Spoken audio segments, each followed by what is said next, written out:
Welcome back, everyone, to more NASCAR Heat 2 coverage here at Knee Pit Gaming. So, for those of you who've been following the channel for any length of time, you know that I have a lot of tracks that NASCAR runs on that I absolutely love. And in particular, I love the short tracks. Martinsville, Richmond, really any place like that. Bristol is included in that. I love the short tracks and I love running at them.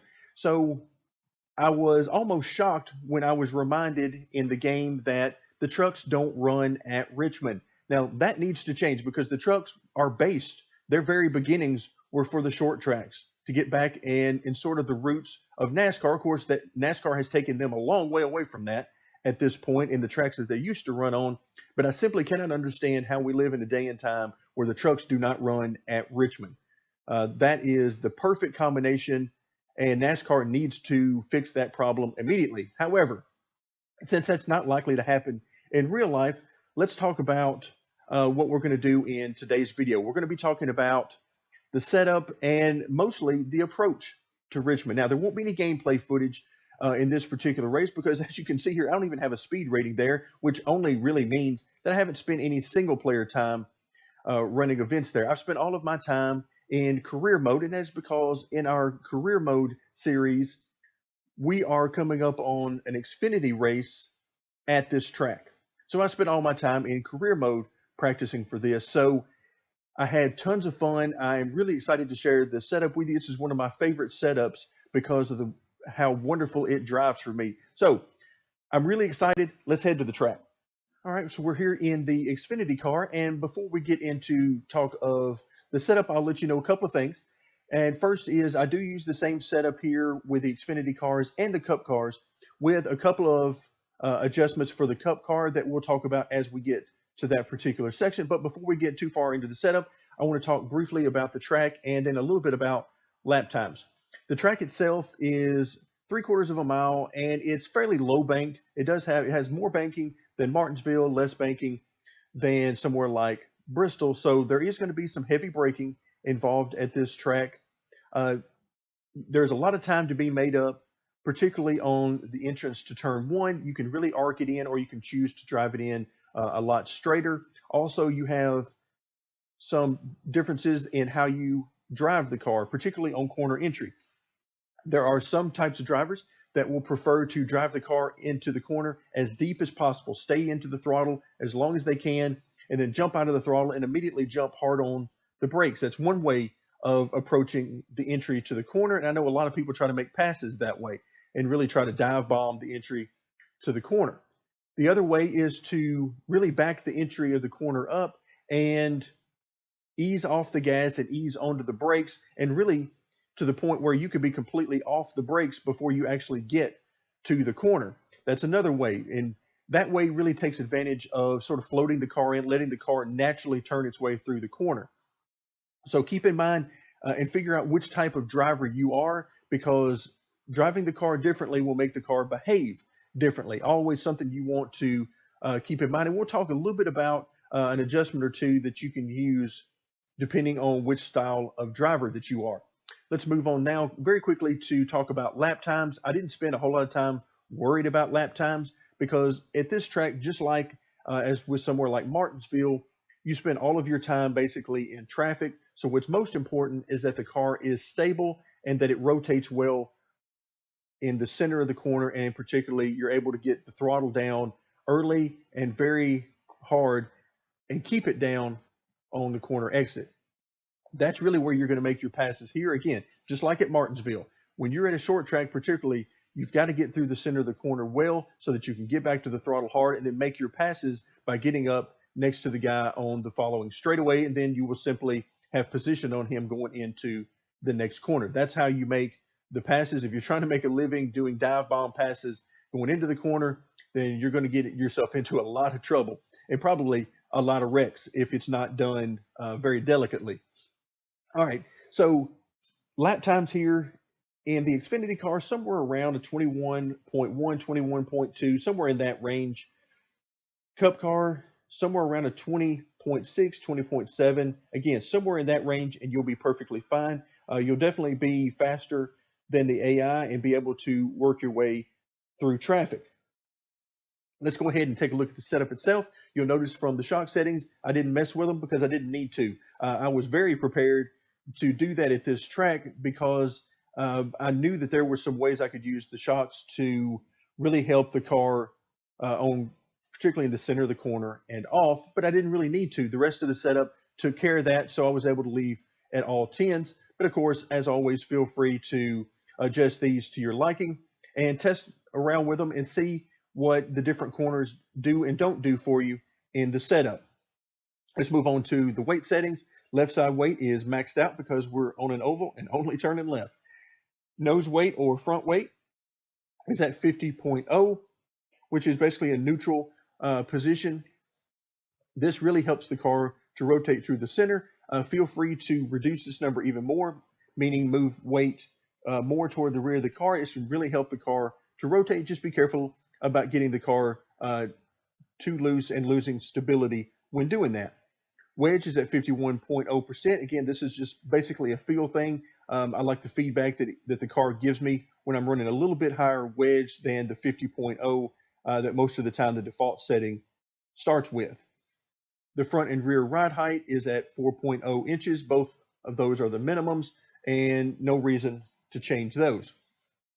Moving on to the spring settings, left front spring is at 1,100 pounds, right front spring maxed out at 1,200 pounds. The reason for this is particularly if you're someone who likes to drive the car deep into the corner, which, let's face it, at some point during the race, you're probably going to have to do that. And that's why I chose to go with a bigger right front spring. That bigger right front spring really helps to stabilize the car and gives you something to lean on and keep the car from getting too loose on entry and then through the center of the corner. If you're somebody who really likes to glide the car in and float the car into the corner, then you can get by with running less right front spring, but just be careful if you do have to get hard on the brakes and drive it in deep. Using less right front spring can help get the car too loose on entry. Again, depending on your driving style. Moving to the rear springs, 300 pounds, and rear has 500 pounds, so 200 pounds of rear spring split, and that is to help the car to rotate when I'm on the gas.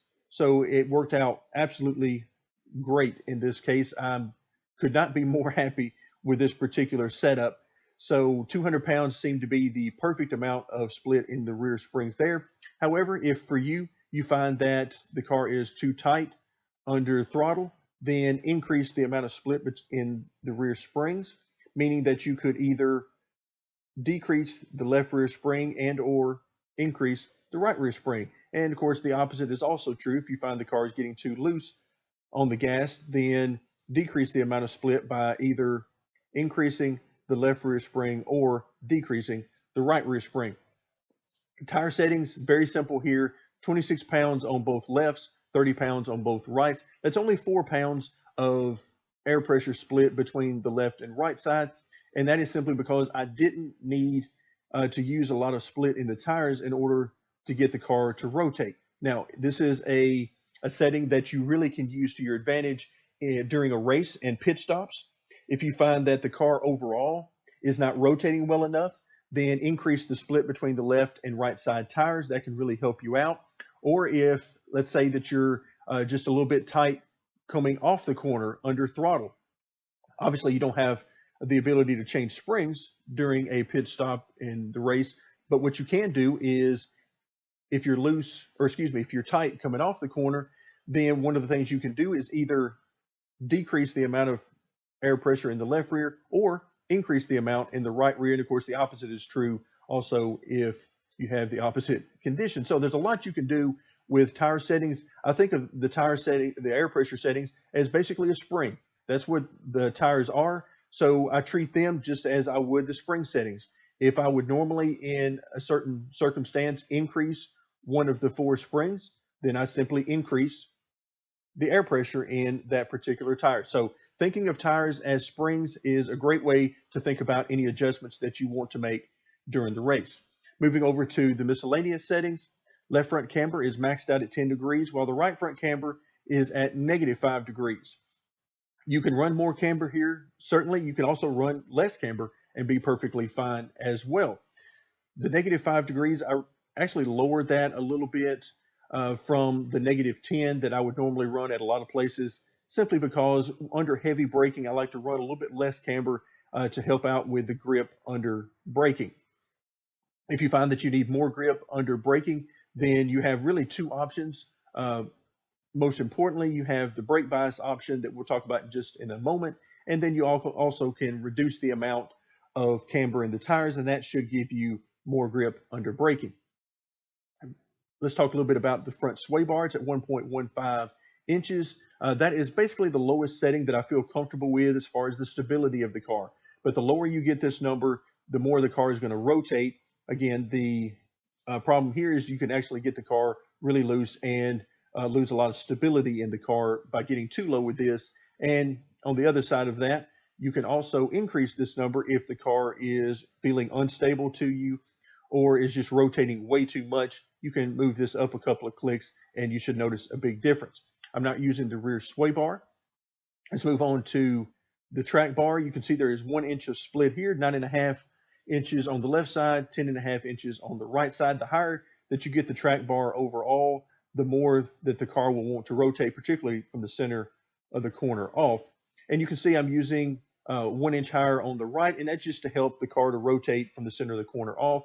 If you find that the car is getting too loose in the center of the corner or on exit, then try reducing particularly the right side track bar and just see if that helps. But if the car is just too loose overall, all over the track, then reduce the entire track bar by a 1/2 inch to a full inch and see if that helps out. In fact, this is one of the changes that I made between the Xfinity car and the Cup car. What you're looking at, of course, is the Xfinity setup, but my Cup setup uses a track bar that is a 1/2 inch lower on both the left and right sides. So I'm running 9 inch and 10 inches respectively in the Cup car. And the reason for that is simply because the Cup car has more horsepower, which means that there's more torque to really get the car to rotate. So I didn't need as much help from the track bar, and about a 1/2 inch to an inch lower should really help to stabilize the car on exit if we're talking about the Cup car. Now, the brake bias is the second adjustment that can really help you out between the Xfinity car and the Cup car, and also depending on your particular driving style. I've alluded to the type of person, the type of driver that really likes to drive it in hard on corner entry, as opposed to the person who likes to back up the corner entry and be much more smooth on and off the gas and brakes. So there's really no right or wrong way to drive the car. You just need to make sure that you set up the car based on the way you drive it. And what I generally find is when I'm driving the car, if I'm backing up the entry and being a lot more smooth with my inputs, then I can get by with a much lower brake bias number. So in this case, I'm at 70%, which is sort of an in-between number for me. This is on the lower end of what I would normally use, indicating that I generally drive this track by being a little bit smoother and not driving the car quite as far into the corner as I actually could. But if you are a smoother driver and back the corner up, then you can get by with a lower brake bias number. You might try something in the mid 60s here, 65, 66. That could be too low, or maybe it's just right for you, because that can really help the car to rotate, particularly on entry when you're heavy on the brakes, or heavier on the brakes rather. If you're somebody rather who on the other side of that really likes to drive the car in deep in the corner, you will probably find that you'll need to use a little bit more brake bias to keep the car from getting too loose on entry. And this is where, in that case, I would use something probably around 74 or 75, maybe even a little bit higher, just depending on how the car behaves and how you're driving it. Moving on to grill tape, 40%. I didn't mess with it. Unfortunately, it really doesn't seem to make any difference to the handling of the car. Just make sure here that you don't try to get too aggressive with it, because you can cause overheating. Wheel lock is at my standard 10 degrees, simply because that's where it feels best for me. But by all means, try lowering that number a couple of clicks, see how that feels to you. Also, try raising it a couple of clicks, see how that feels to you. It's more of a preference thing. And for me, 10 degrees is where I have found a liking. Steering offset is at my standard 0.10. There's not a whole lot of straightaway here at this track, because the front stretch is more of an oval shape and definitely isn't straight. So this setting doesn't become all that important here, except for the few seconds that you're on the back stretch. I would just be careful about getting too high with this number, because it can actually start to pull the car to the right on the straightaway. Now, another option that you have, just like with all, particularly short tracks, the gear settings can really come into play in affecting how the car drives. Now, as normal, I did not mess with first through fourth gear. There's definitely some room for improvement there. I think definitely in second and third gear, but it wasn't that big of a deal to me. I spent a lot of time on the career mode settings, and now that I've actually done the career race at this track, there's some room for improvement, but like I said, wasn't that big a deal. So I chose to just leave it alone, but just be aware that there is some room for improvement in those particular gears. The rear end ratio at 4.44. This gets me at or above 9,000 RPMs, depending on whether we're talking about the Xfinity or the Cup car. So be ready to make some adjustments there. In general, the higher number of RPMs you're running, the looser the car will be, particularly on corner, center of the corner and on corner exit. So one of the quick and easy adjustments you can make is if you find that you're running 9,000 or more RPMs and the car is a little bit loose coming off the corners, then try knocking this 4.44 down a couple of notches, and that you could find that that is a great adjustment and tightens up the car nicely by simply reducing the number of RPMs that you're turning and the torque from the rear end. So there might also be a slight bit of room to increase this number to somewhere around 4.5 or thereabouts, but you're probably not going to have very much room to increase the RPMs because I was turning quite a few. Like I said, I was at 9,000, if not above 9,000, most all of the time. So this gear is around the highest number you'd want to use, but again, feel free to play around with that number and make it suit your driving style. That's going to do it for our discussion of the setups. Hopefully, I explained things fairly well between the Xfinity and the Cup cars, as well as some adjustments you can make to make the car suit your particular taste and driving style. Thank you very much for joining me, and stay tuned for more NASCAR Heat 2 coverage here at Knee Pit Gaming.